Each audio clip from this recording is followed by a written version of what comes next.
నమస్తే. GB7 న్యూస్కి స్వాగతం. అన్నమయ్య జిల్లా గాలివీడు దేవాలయాలను సందర్శించిన జిల్లా అధికారి.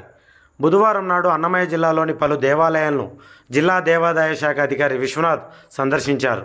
ఈ సందర్భంగా వారు మాట్లాడుతూ ఈరోజు సంబేపల్లి మండలం నల్లరాయి గంగమ్మ దేవాలయ అభివృద్ధి పనులను సందర్శించి కార్యక్రమాలు పూర్తి చేయాలని తెలిపి అక్కడ దేవాదాయ భూమిని ఆక్రమించిన సాగు చేసుకున్న రైతు మీద కమిషనర్కు ఫిర్యాదు తీసుకెళ్లామని తెలిపి అలాగే గాలివీడు గేటుకాడపల్లి ఉన్న శ్రీరామాలయం నందు జరగబోయే రాజగోపుర కలశ స్థాపన, కుంభాభిషేకం మరియు సీతారామ కళ్యాణ మహోత్సవంకు విచ్చేయుచున్న రవాణా మరియు క్రీడా శాఖ మంత్రి మండిపల్లి రాంప్రసాద్ రెడ్డి మరియు దేవాదాయ శాఖ మంత్రి ఆనం నారాయణ రెడ్డి గారుల ఆదేశాల మేరకు దేవాదాయ భూములను సందర్శించి నిషేధిత జాబితాలో నమోదైన సర్వే నంబర్ 1143A, 1143B భూములను ఆక్రమించిన గృహస్థులను విచారించి పై అధికారులకు నివేదికలు పంపుతామని తెలిపారు. ఈ కార్యక్రమంలో గాలివీడు ఈవో కొండారెడ్డి, టీడీపీ నాయకులు కొండ్రెడ్డి శ్రీకాంత్ రెడ్డి, కొండ్రెడ్డి సిద్ధారెడ్డి, కుమార్ రెడ్డి, పార్థసారథి రెడ్డి, చెన్నయ్య మరియు గుణశేఖర్ పాల్గొన్నారు.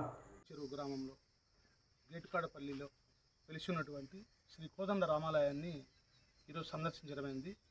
ఎందుకంటే శ్రీ కోదండ రామాలయ స్వామి రాజగోపురం ప్రారంభోత్సవానికి గౌరవ రవాణా శాఖ మంత్రివర్యులు మండిపల్లి రామప్రసాద్ రెడ్డి గారు మరియు దేవాదాయ శాఖ మంత్రి శ్రీ ఆనం రామనారాయణ రెడ్డి గారు 6వ తారీఖున ఈ ప్రారంభ మహోత్సవానికి హాజరవుతున్న కారణంగా వాటి ఏర్పాట్లను పరిశీలన నిమిత్తమై నేను మరియు శ్రీకాంత్ రెడ్డి గారు మరియు బ్రహ్మానంద రెడ్డి మరియు నా మిత్రులు, మన గాలివీడు గ్రామ ప్రజలు, గాలివీడు దేవాలయ కమిటీ సభ్యులు అందరూ కలిసి మేము ఈరోజు సందర్శించడం జరిగింది. తర్వాత నిషేధిత జాబితాలో నమోదైనటువంటి సర్వే నంబర్ 1143A మరియు B భూములను అక్కడ ఉన్నటువంటి గృహస్థులను నేను విచారించడమైనది. దీని మీద నేను సమగ్రమైన నివేదికను శ్రీయుత కమిషనర్ వారికి గత 3-4 రోజుల లోపల నేను పంపించేసి ఆ విషయమై విచారణ నివేదికను నేను కమిషనర్ గారికి పంపిస్తాను. అంతేకాకుండా ఈ సందర్భంగా మన మీడియా మిత్రుల ద్వారా ప్రజలకు తెలియజేసేది ఏమంటే, దేవాలయ భూముల్ని ఎవరైనా ఆక్రమించినట్లయితే మేము అటువంటి వారికి దాదాపు అన్నమయ్య జిల్లాలో 48 మందికి నోటీసులు ఇచ్చాము.